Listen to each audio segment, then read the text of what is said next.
Nama saya Iksan Malik Haikal, Sistem Informasi Angkatan 2018 ke Paralel B. Saya akan membuat presentasi tentang solusi pengambilan barang tertinggal menggunakan drone dari kelompok saya yang beranggotakan Zarin Al-Ghifari, Iman Ali Mufti, dan saya sendiri. Oke, pertama-tama kita langsung aja ke latar belakang. Nah, latar belakangnya itu di zaman yang modern ini serba canggih, seringkali kita disibukkan oleh kegiatan yang tidak tiada henti, atau bisa dibilang mobilitasnya itu sangat tinggi ya di masa seperti ini. Terus apa yang kita lakukan jika ada barang yang tertinggal?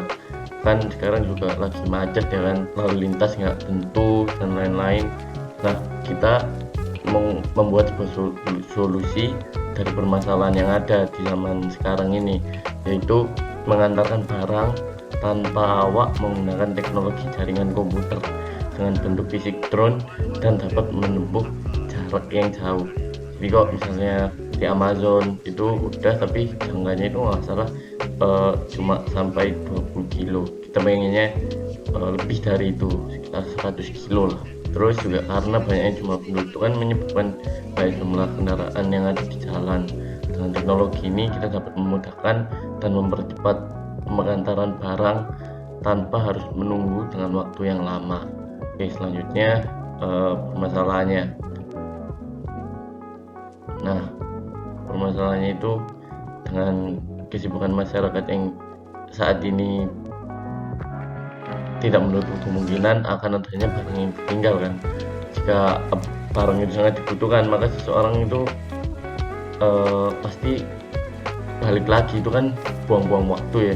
Jadi kayak dengan adanya alat yang drone tadi yang untuk mengantarkan barang itu bisa jadi solusi tujuannya. Nah, tujuan dari PKMKJ ini adalah membuat suatu aplikasi berbasis web yang dapat digunakan agar jika saat ada barang yang tertinggal dapat memanfaatkan aplikasi tersebut, yang nantinya barang tersebut akan diambil menggunakan drone yang dikendalikan oleh seseorang yang akan mengantarkan barang yang tertinggal itu tadi. Nah, oke. Nah, manfaatnya sendiri itu ada 3, yaitu mengatasi masalah perlambatan pengambilan barang, mengatasi permasalahan kemacetan lalu lintas, dan mengatasi masalah emisi gas karbon di udara. Kalau misalnya kita balik lagi, nah kita naik motor terus ada barang yang ketinggalan, terus kita kan balik lagi kan, itu malah nambahin masalah emisi gas karbon di udara ya kan. Terus outputnya, nah outputnya itu PKMKJ ini bisa membuat aplikasi berbasis web yang dapat digunakan seseorang agar jika saat ada barang yang tertinggal dapat memanfaatkan aplikasi ini. Nah, nantinya barang yang akan diambil itu menggunakan drone yang dikendalikan oleh seseorang ya, kayak drivernya gitulah ya, yang akan mengantarkan barang itu. Tujuan pustakannya ada aplikasi berbasis web. Aplikasi berbasis web merupakan aplikasi yang dapat diakses dari berbagai macam web browser saat tersambung dalam jaringan internet. Misalnya drone, yaitu pesawat tanpa awak. Drone-nya kayak mesin terbang yang berfungsi dengan kendali jarak jauh oleh pilot atau mampu mengendalikan dirinya sendiri, yang dioperasikan oleh operator menggunakan hukum aerodinamika untuk mengangkat dirinya pakai angin, bisa digunakan kembali dan mampu membawa muatan. Terus barang yang tertinggal, kayak barang yang kayak ketinggalan gitu, yang tapi ukurannya harus disesuaikan sama drone-nya. Oke. Terus nah, langkah-langkahnya apa aja sih? Nah, langkah-langkahnya itu ada requirement analisis dulu ya. Pertama itu kita mengembangkan sistem dulu untuk memahami software yang dibutuhkan itu kayak gimana, batasan software itu gimana. Itu bisa kita ngelakuinnya wawancara, survei, dan diskusi. Untuk desain itu, pada proses desain itu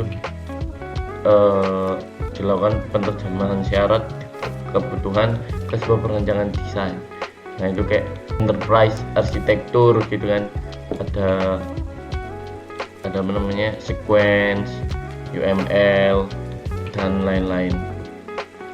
Terus implementation, pada tahap ini terjadi proses menerjemahkan perancangan desain ke bentuk yang dapat dimengerti oleh mesin dan menggunakan kode-kode bahasa pemrograman.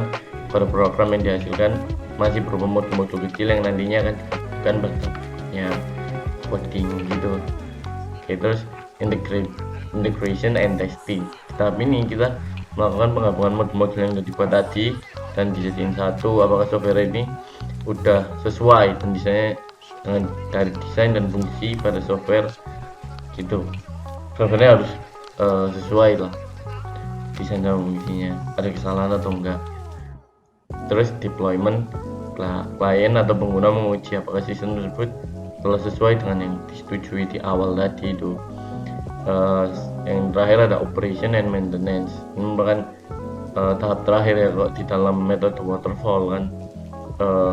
Software yang sudah jadi itu dijalanin serta dilakukan pemeliharaan, maintenance. Pemeliharaan termasuk dalam memperbaiki kesalahan yang tidak ditemukan pada langkah sebelumnya. Terus kayak update-updateannya lah ya gitu. Mungkin langkah-langkahnya kayak gitu sih, dan semoga bisa terjadi beneran ya ini PKM nya. Oke, sebenarnya cukup. Assalamualaikum warahmatullahi wabarakatuh.